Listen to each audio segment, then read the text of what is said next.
So I want to make a quick video about motorcycle storage. As you can see, we have these sleeping beauties right here. So what should you do when you're going to be storing your motorcycle over the course of the season when you can't ride? So first things first, short-term storage, fill up your gas tank. Fill up your gas tanks. The reason why you want to do that is because you don't want any condensation forming over the winter with climate changes, with temperature changes and fluctuations.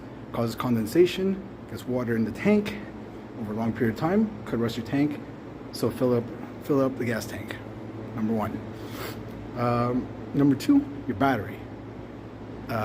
Where possible, just disconnect your battery. So as you can see here, the batteries have all been disconnected. The reason why is we can't use a trickle charger here. We don't have any outlets that are nearby. So best thing to do is disconnect your battery. You could use a trickle charger over the course of the winter and make sure it's a smart and intelligent trickle charger that shuts off when it reaches capacity, and then as it gets lower it'll just turn back on again. Otherwise, if you just have a standard type of battery charger, you will put your battery if you leave it on the whole time and it just continues to charge. It'll destroy your battery. So get a smart charger battery. For long-term storage, which this is a long-term storage motorcycle right here, you want to do slightly the opposite. And that is, you want to minimize fluids, get rid of the fluids such as gas to zero and run it dry as much as possible.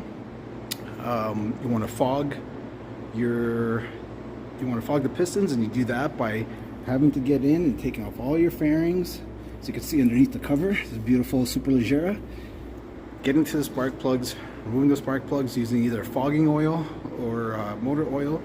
You put it in the cylinder ports, and this way they are lubricated. So when you do have to start it up, it's not necessary for short-term storage, but for long-term storage, I would recommend it. Last but not least, filling up your tires. Not a necessity, but I like to anyway add a couple extra pounds, especially if you're in cold storage where temperature may go up and down. You end up losing tire pressure over the course of the winter, so the cold will actually condense the air. You lose a little bit of pressure, so you could add a little more air over the winter. Not a necessity, but I just do it myself. So that is more or less the basics of storing your motorcycle. So hope to see you riding next season. Take these beauties out. More content to follow. Cheers.